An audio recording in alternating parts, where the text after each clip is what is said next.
All right, we have made it to our AP review. Now, even if you are not AP testing, this is still something that you're going to do. Honestly, I don't even look at the list of who's testing and who's not. Because in my mind, brain research says that every time you circle back around and you recall previous information, then that strengthens that pathway, that neural pathway of what you remember. And so I want every single person to take these next 2 weeks seriously and do the review. Now, there will be a couple of quizzes during this time as well. So, like I'll take several sections together, and those will be quizzed, like sections 1 and 2, and then sections 3 through 5, and so on and so forth. All right, so let's dive into it. Here we go. This first part of the review is units 1 through 5. This is first semester, the entire first semester. According to College Board, this does represent between 45 and 65% of the AP Statistics exam if you are taking it. And the reason why that's like not a set number is because, see, for example, this unit 1, which we are doing right now, is 12 to 15% of the exam. So they don't give a specific number. They just give an approximate range for each topic. All right. So this is our very beginning of the year when we did experimental design, making sure that you sample properly. Here are some of those definitions of the different types: the simple random sample, clustering. Remember, hey, cluster, you're a group. I will sample all of you. Hey, cluster. And then all the clusters are the same as the others, but each cluster is a little miniature population. Each cluster is a miniature population. Now, stratified, homogeneous. Every single group is homogeneous. You decided there was a trait that you wanted to control, and you needed to make sure you got some of each one of those traits, like you want to get some of the sophomores, some of the juniors, some of the seniors. Okay, systematic, that's every nth one. And then multi-stage is more than one of these. All right, and then we have our biases. Under coverage is whenever you are not getting all of the types of the population. You are leaving out a particular section. So by calling people by phone, maybe at home phone, you're leaving out those people who don't have home phones anymore, that kind of thing. By putting an ad in the newspaper or doing a survey through the mail, you're leaving out, I don't know about mail, but with the newspaper, you're all the people that don't see it because they don't have newspapers, and so on and so forth. Now, voluntary response bias, of course, that's if it's a request for them to send back in their information. That's a voluntary response sample, which is then only those who feel really strongly will take the time to send in their response. Response bias is that either the question wording or they don't know about the topic and they make an answer anyway. Lack of privacy. You don't want to say the answer in front of who you're with. The appearance, what type of person that is that's surveying you. Non-response. Too many of the people do not respond or are choosing not to respond such that it's not representative.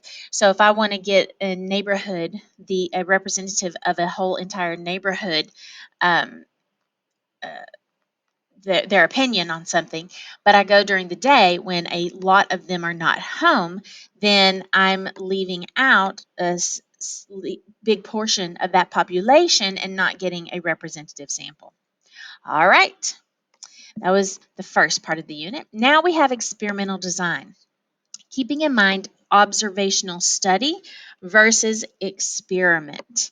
Okay, observational study, you can only do association. You're randomly selecting from the population, which that's good. Random selection allows you to generalize to the population.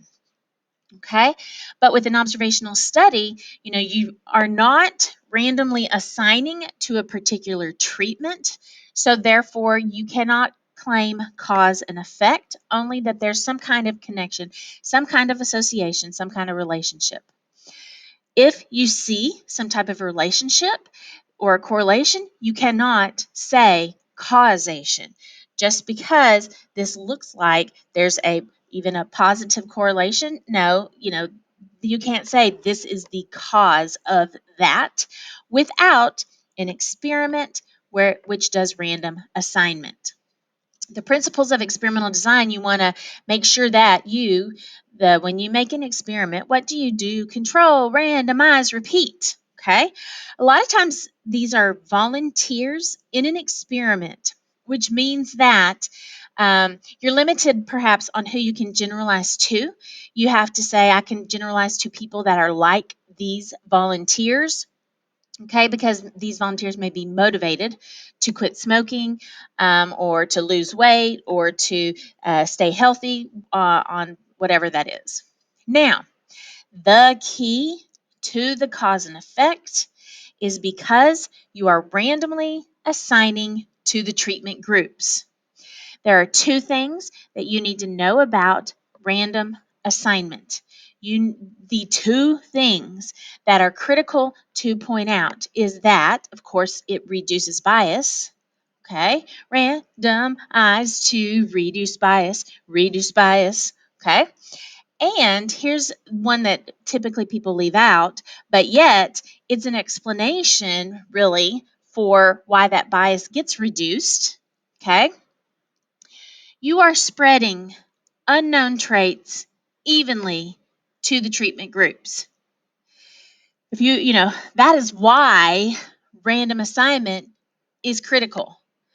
When you need to spread unknown traits evenly, randomize, randomize. When you need to spread unknown traits evenly, randomize, randomize, randomize to reduce bias. Okay? So you're reducing bias because you're spreading those unknown traits evenly. Now, we went through a series of types of experiments. Completely randomized, that just starts out everybody in the big bag, shake well, and then you will randomly assign to the treatments. Okay?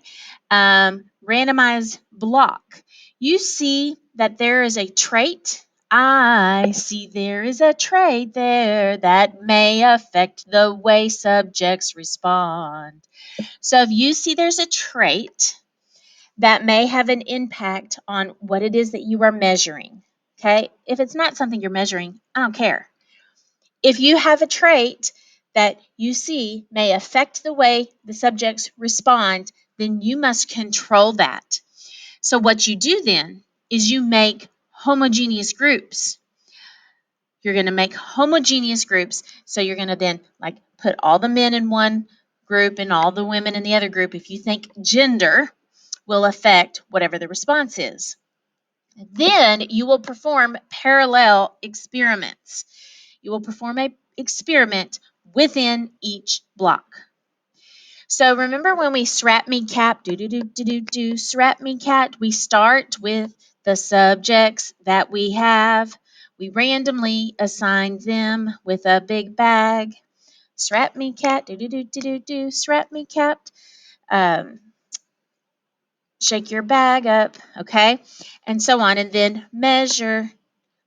treatments, state your treatments very well.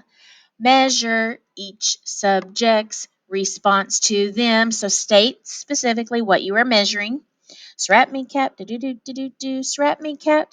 Shake your bag up, okay? And then so that's SRAT. And then measure each. Now, compare your average or your proportion. So that was based on if you you ran a proportion test, okay, or you did the comparison for the two means, whatever, okay, to see if there is a significant difference in the responses. But with me capped, remember, we would say we blocked by this trait because that may affect the response. That's required. you have to state that. We block by gender because we think gender may affect color preference or whatever it is that you are measuring.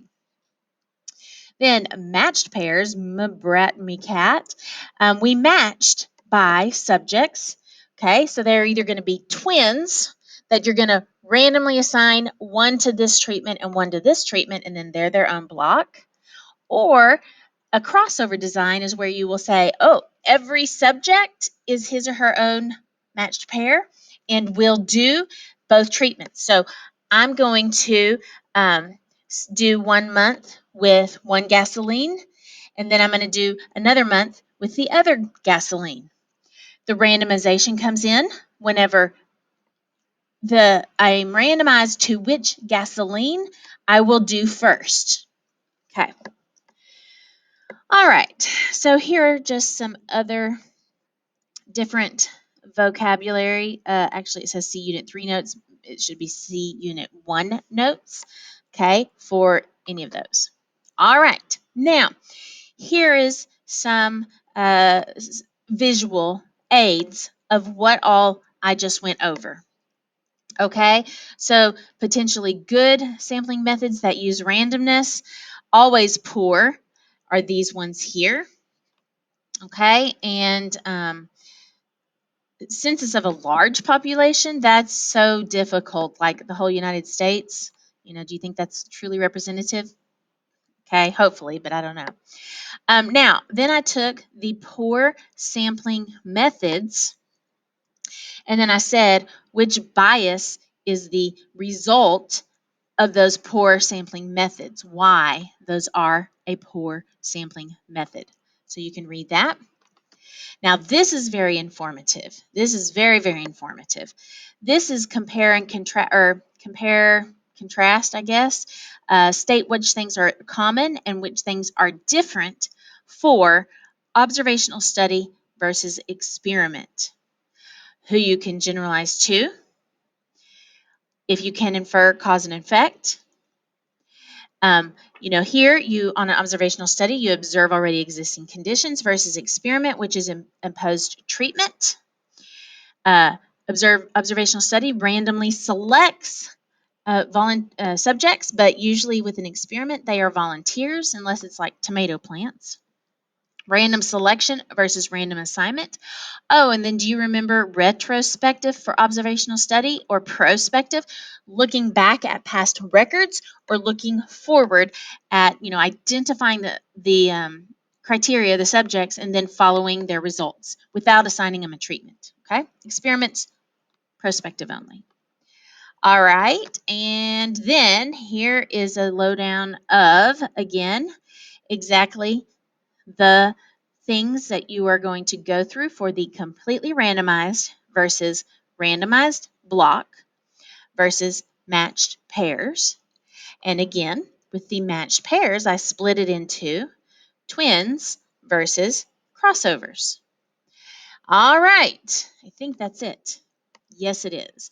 So now you're going to do these questions, and you're going to work together, and you're going to work and discuss all of these different kinds of problems on sampling methods, bias, and experimental design.